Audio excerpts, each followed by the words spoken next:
the combat wheelchair. Yeah. For D&D. What did you think of that? Stupid. Yeah, it's retarded.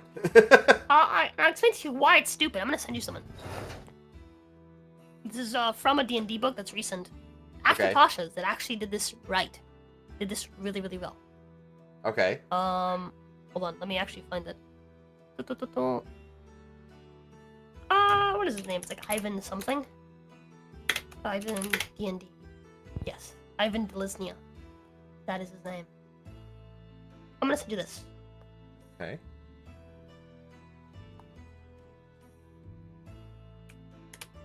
Show up the chat. Wait, wrong window. Did that send? Yeah, it did. Yeah, you send it. I gotta get my windows sorted. Hang on.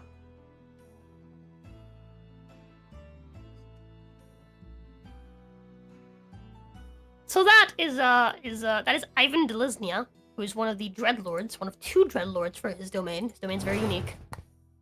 Sorry, Chad, I can't make it. He is a cripple, effectively. Uh-huh. He is a cripple.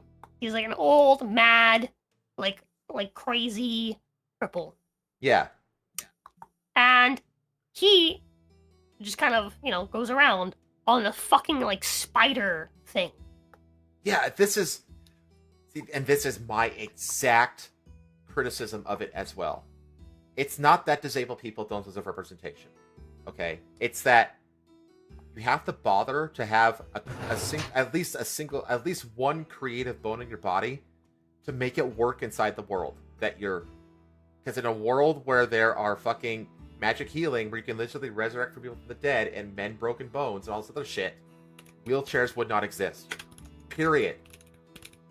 And it's not like magic is only accessible to the elites. It's a common thing. It's a high magic setting.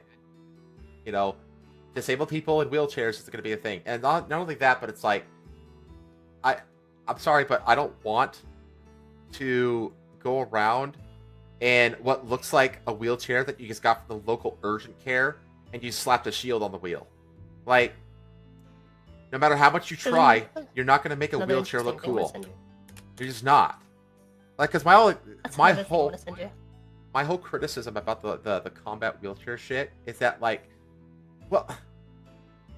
why would you do that? Why not actually be creative? Because there's let me actually fast forward a little bit to this. So I went to Know Your Meme, and looked up the combat wheelchair, and I wanted to hone in on this right here.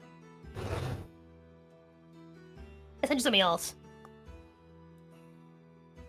This image right here, which is a tweet by Todd Kendrick. If you can't handle the concept of a wheelchair in D&D, you lack imagination, history, and a sense of adventure. The first wheelchairs began in our 5th century in a world of intricate traps, artificers, submarines, warforged, modrons, and walking turrets. There are wheelchairs. This is completely backwards. The fact that you have just a regular-ass wheelchair in a high fantasy setting with magic and golems and shit like that. Yeah, that is a failure in technological advancement. It's not only a failure in technological advancement, it's a failure in creativity.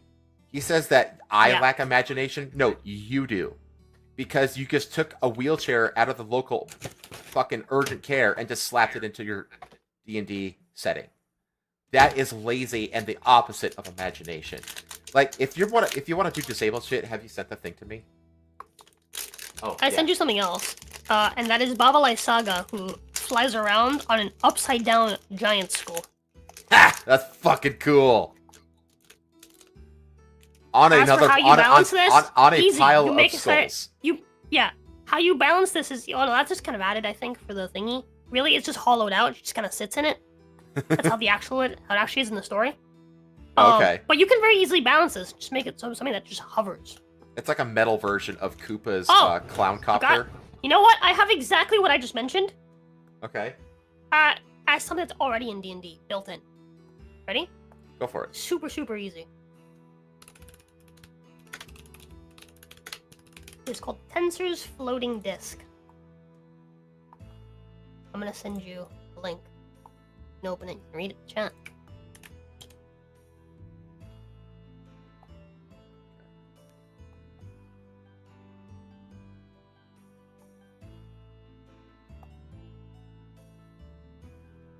Oh.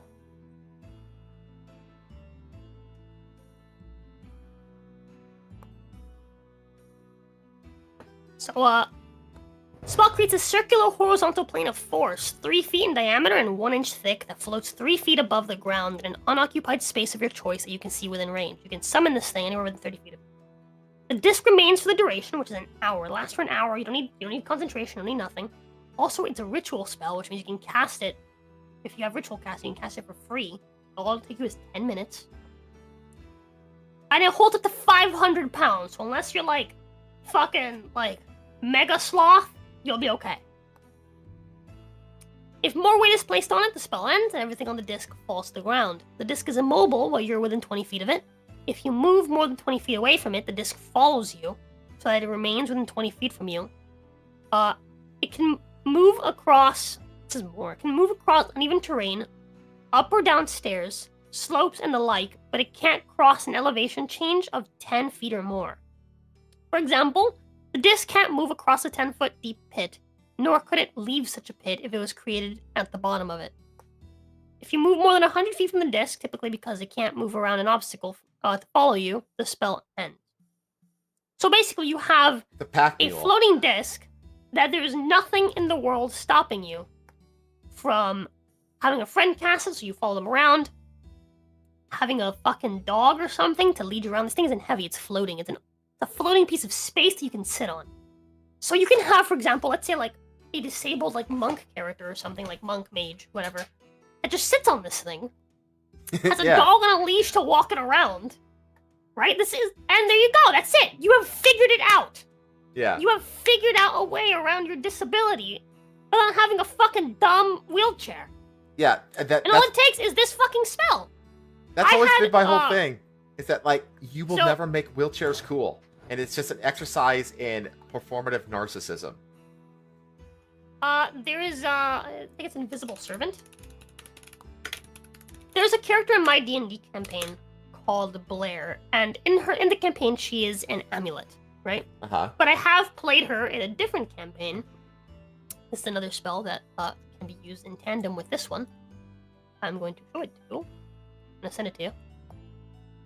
And this is what she does. She doesn't like to walk around because she's lazy. She's like a witch, and she's very very posh, and she talks like this, and she just doesn't like to get her hands dirty. Yeah. So she just casts spells from a floating disc, and she doesn't walk around anything. And so what she does is that she summons a Tensor's floating disc for her to sit on, and she summons an unseen servant to pull it. Okay. So it looks like she's just floating around on a disc, and there's an invisible thing she's floating on, and there's an invisible man pulling it. Or pushing it, or whatever. Right. And that's her thing. You see how fucking easy that is? Well, not just easy, it's also way more interesting. Like it's a fucking wheelchair. Cause that's my biggest gripe, is that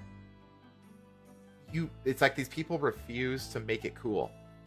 Like, yeah. My whole thing, it's like, instead of a wheelchair, why not have them like stuck inside of like an animated, like a magically animated golem suit, or something like that, or like a bit more intense, a bit more overpowered. Well, you know what I mean, though.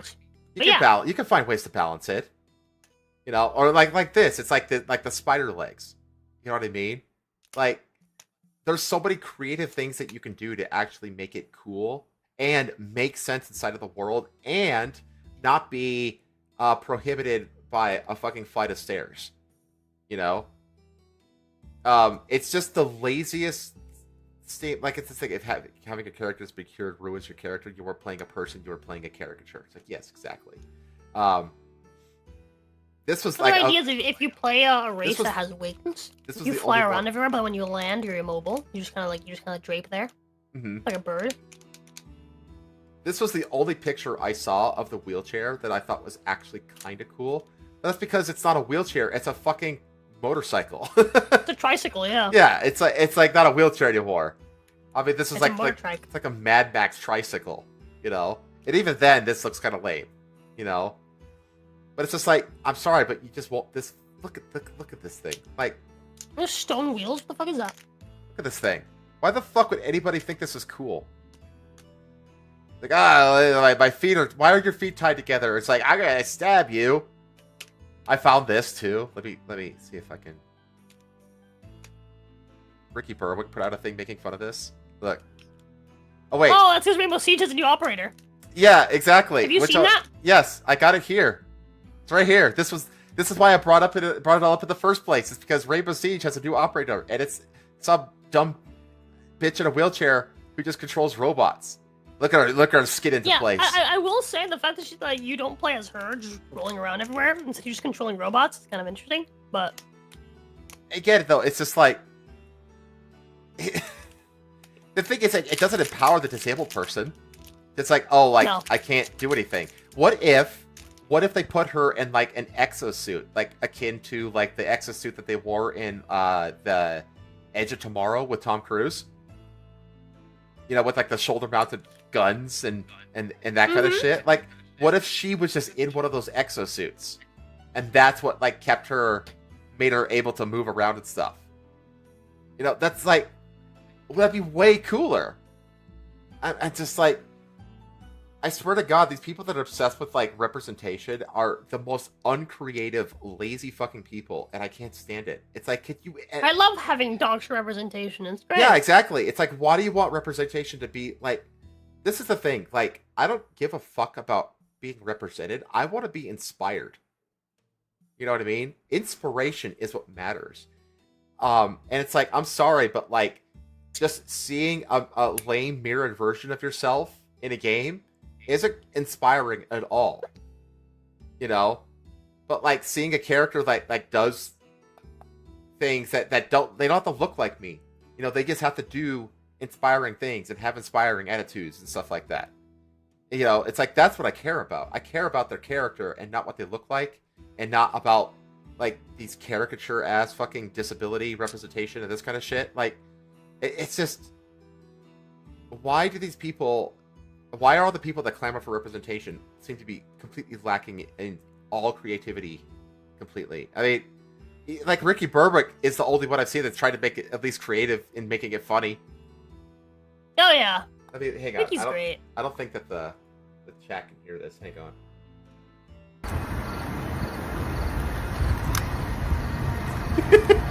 Get wrecked, news.